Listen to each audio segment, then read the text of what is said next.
بسم اللہ الرحمن الرحیم۔ محترم سامعین و ناظرین، الحمدللہ میں اور آپ نبی اکرم صلی اللہ علیہ وآلہ وسلم سے بے انتہا عقیدت و محبت رکھتے ہیں، اور یہ محبت و عقیدت میرے اور آپ کے ایمان کا جز ہے۔ اور آج اصل میں ہم نے یہ دیکھنا ہے کہ جب میں اور آپ سیرت نبی صلی اللہ علیہ وآلہ وسلم کا مطالعہ کرتے ہیں تو ہمیں یہ پتہ چلتا ہے، ہم حیران رہ جاتے ہیں کہ صرف 23 سال کے عرصے میں نبی اکرم صلی اللہ علیہ وسلم نے عربوں جیسی پوری قوم کو کیسے ٹرانسفارم کیا۔ وہ جو ڈاکے ڈالتے تھے، وہ جو چور تھے، لٹیرے تھے، وہ جو تہذیب و تمدن سے کوسوں دور تھے، وہ کیسے علم اور تہذیب و تمدن سے آشنا ہو گئے، عزتوں اور عصمتوں کے پاسباں بن گئے۔ اور یہ دراصل جب ہم قرآن مجید کا مطالعہ کرتے ہیں اور نبی اکرم صلی اللہ علیہ وسلم کی سیرت کے پہلوؤں کا جائزہ لیتے ہیں تو ہماری حیرت اس وقت دور ہوتی ہے کہ یقیناً نبی اکرم صلی اللہ علیہ وسلم نے اللہ کے دین کو عام کرنے کے لیے ایک خاص فارمولہ اختیار کیا، اور اس کے اصل میں 4 اجزاء ہیں۔ اس میں سے پہلا ہے تلاوت آیات، یعنی اللہ کے قرآن کو، اللہ کی کتاب کو صحیح پڑھنا، اچھے طریقے سے اس کی تلاوت کرنا۔ دوسرا ہے تزکیہ نفوس، یعنی انسانی زندگیوں کو پاک کرنا، انسانوں کو ڈیولپ کرنا، اور ان کے اخلاق کو، ان کی سوچ کو، ان کی فکر کو نہ صرف پاک کرنا بلکہ اس کے بڑھانا۔ اور تعلیم کتاب، یعنی قرآن مجید کی ایجوکیشن کو، قرآنک ایجوکیشن کو عام کرنا۔ اور آخری چیز ہے تعلیم حکمت، کہ جو قرآن کے احکامات ہیں ان کو کیسے امپلیمنٹ کیا جائے معاشرے میں۔ تو آج کی نشست میں انشاءاللہ العزیز ہم سورہ الجمعہ کی آیات، جو پہلی 5 آیات ہیں، ان کا مطالعہ کرنے جا رہے ہیں۔ چونکہ پچھلے درس میں ہم نے یہ بات جان لی تھی کہ میرے اور آپ کے نبی صلی اللہ علیہ وسلم کا دنیا میں آنے کا مقصد یہ تھا کہ اس دین کو غالب کیا جائے، اس کو باقی تمام ادیان کے اوپر اس کو جو ہے وہ ایک عملاً نافذ کر دیا جائے اور باقی تمام ادیان مغلوب ہو کر رہیں۔ تو یہ ٹارگٹ اور یہ مشن اور مقصد نبی اکرم صلی اللہ علیہ وسلم نے کیسے اچیو کیا، اس بات کو جاننے کے لیے آج ہم سورہ جمعہ کی پہلی 5 آیات کا مطالعہ کر رہے ہیں۔ چنانچہ اللہ سبحانہ وتعالیٰ کا ارشاد ہے، اعوذ باللہ من الشیطان الرجیم، بسم اللہ الرحمن الرحیم، یسبح للہ ما فی السماوات وما فی الارض الملک القدوس العزیز الحکیم۔ آسمانوں اور زمین میں جو کچھ بھی ہے سب اللہ تعالیٰ کی تسبیح کر رہا ہے، یعنی ہر چیز جو اللہ تعالیٰ نے بنائی ہے، سورج ہے، چاند ہے، گلیکسیز ہیں یا بڑے بڑے سٹارز ہیں، وہ اس بات کی گواہی دیتے ہیں کہ اللہ تعالیٰ پرفیکٹ ہے، منزہ عن کل نقص و عیب، اللہ تعالیٰ کے اندر کوئی نقص اور عیب نہیں ہے۔ اور زمین کی بھی ہر چیز اس بات کی گواہی دیتی ہے۔ وہ کیا ہے؟ الملک، وہ بادشاہ ہے، القدوس، ہر خامی سے پاک ہے، العزیز، ہر چیز پہ اس کا اقتدار اور غلبہ بزور قوت نافذ ہے، الحکیم، اپنی طاقت وہ اندھا دھند استعمال نہیں کرتا بلکہ حکمت کے ساتھ استعمال کرتا ہے۔ اگلی ہی آیت میں فرمایا، هو الذی بعث فی الأمیین رسولا منہم یتلو علیہم آیاتہ ویزکیہم ویعلمہم الکتاب والحکمہ وَإِن كَانُوا مِن قَبْلُ لَفِي ضَلَالٍ مُبِينٍ۔ اللہ سبحانہ و تعالیٰ جو اتنی عظیم صفات کا مالک ہے، اسی نے ان پڑھ لوگوں میں ایک رسول مبعوث کیے۔ مکے کے لوگ جو تھے وہ لکھنے پڑھنے کو برا سمجھتے تھے، صرف 20 لوگ تھے بمشکل جو لکھ اور پڑھ سکتے تھے، لیکن نبی اکرم صلی اللہ علیہ وسلم نے وہاں آ کر علم اور روشنی کی ایک پوری مہم چلائی، اور ایک پوری آپ نے جو ہے وہ ایک ادارے بنا دیے کہ لوگ علم اور روشنی حاصل کریں۔ اور فرمایا کہ یہ جو رسول ہیں صلی اللہ علیہ وسلم، میرے اور آپ کے پیارے آقا صلی اللہ علیہ وسلم، ان کا کام کیا ہے، ان کا مشن کیا ہے، ان کا ٹاسک کیا ہے، انہوں نے کیسے ان لوگوں کو تبدیل کیا۔ یتلو علیہم آیاتہ، اللہ کی آیات ان پہ تلاوت کی۔ تو اللہ تعالیٰ الملک ہے تو وہ آیات کے ذریعے سے اپنے احکامات جاری کرتا ہے، جیسے بادشاہ اپنے احکامات جاری کرتے ہیں۔ اور القدوس، اللہ تعالیٰ پاک ہے تو یتلو علیہم آیاتہ و یزکیہم، وہ چاہتا ہے کہ میرے بندے بھی پاکیزگی کا راستہ اختیار کریں، اپنی سوچ کو، اپنے فکر کو، اپنے عقیدے کو، اپنے آئیڈیالوجی کو، اپنے نظریے کو، اس کو بھی پاک کریں، اور پھر اپنے اخلاق کو، کردار کو، اپنے معاملات کو بھی پاک کریں، اپنے تعلقات کو بھی پاک کریں۔ وَيُعَلِّمُهُمُ الْكِتَابَ، اللہ تعالیٰ چونکہ العزیز ہے تو وہ احکامات دیتا ہے اپنے قرآن کے اندر، جائز ناجائز، صحیح غلط،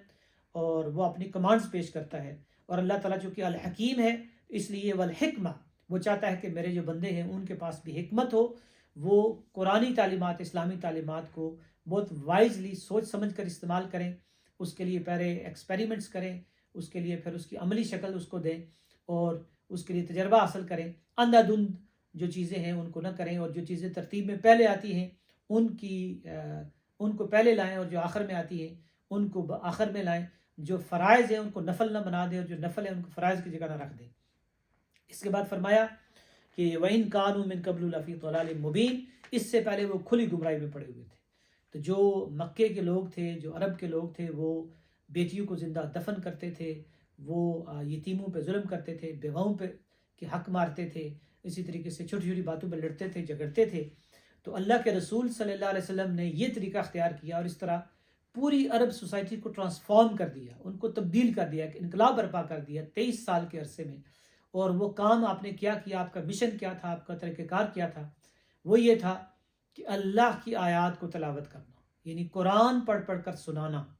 قرآن کے الفاظ کو بھی صحیح پڑھ کر سنانا، اس کی تلاوت خوبصورتی سے کرنا۔ جیسے آپ نے فرمایا کہ اقرأ القرآن بلحون العرب، قرآن کو عربی لب و لہجے میں پڑھو، اور آپ نے فرمایا کہ من لم یتغنى بالقرآن فلیس منا، جو قرآن کو سوار کرنا پڑے وہ ہم میں سے نہیں ہے۔ اور پھر کیا ہے کہ وَيُزَكِّيهِمْ، لوگوں کا تزکیہ کرنا، جو غلط نظریات ہیں، غلط افکار ہیں، آئیڈیالوجیز ہیں، ازمز ہیں، ان کو ان کے ذہنوں سے نکالنا، اور اس کی جگہ صحیح نظریہ، صحیح عقیدہ، صحیح فکر ڈیولپ کرنا، اور پھر لوگوں کے اخلاق کو، کردار کو بھی چینج کرنا۔ اور پھر وَيُعَلِّمُهُمُ الْكِتَابَ وَالْحِكْمَةَ، تو تعلیم کا جو عمل ہے وہ ایک دن یا ایک مہینے سے نہیں ہوتا، بلکہ 10 سال 15 سال مسلسل ایجوکیشن ہوتی ہے۔ تو نبی اکرم صلی اللہ علیہ وسلم نے پورے 23 سال تک مکہ میں دار ارقم، جو حضرت ارقم کا گھر تھا، وہاں پہ یہ قرآنی درسگاہ اور قرآنی یونیورسٹی اور قرآن کالج آپ نے قائم کیا، اور مدینہ المنورہ میں صفہ کے چبوترے پر یہ قرآنی کالج قائم کیا۔ اور اس سے پھر وہ جنریشن نکلی جس میں حضرت ابوبکر صدیق، حضرت عمر فاروق، حضرت عثمان غنی، حضرت علی المرتضیٰ جیسی شخصیات نکلی، جنہوں نے پھر دنیا کو تبدیل کیا۔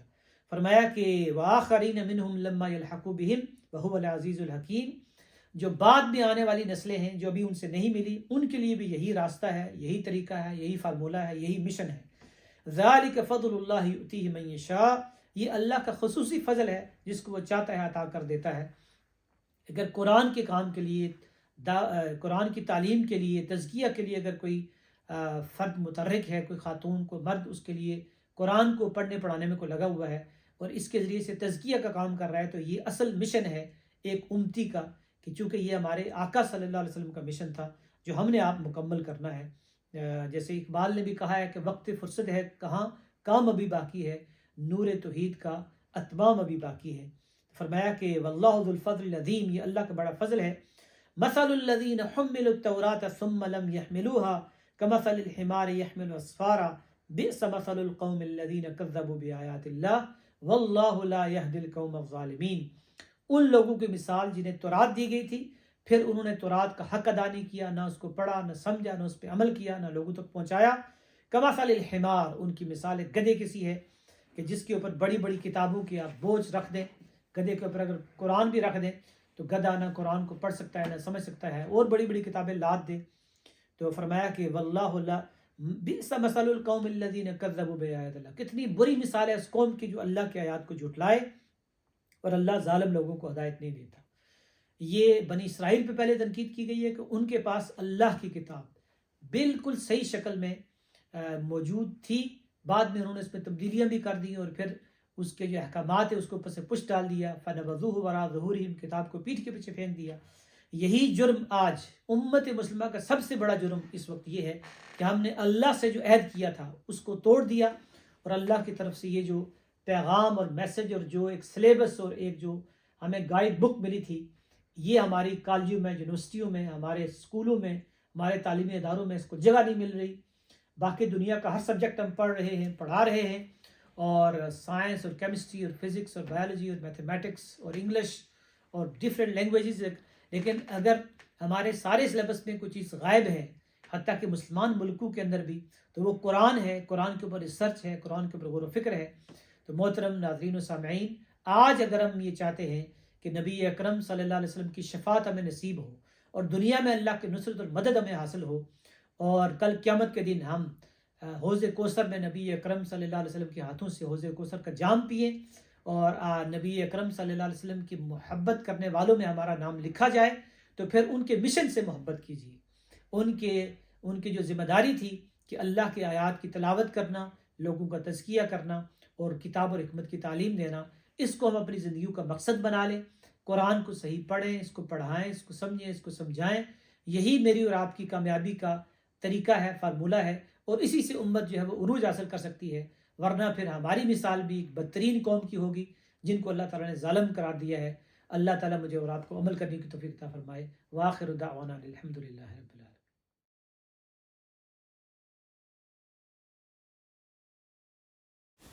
اس ویڈیو کو اپنے دوستوں کے ساتھ ضرور شیئر کریں. مزید ویڈیوز کے لیے چینل کو سبسکرائب کریں اور بیل آئیکن پر کلک کریں.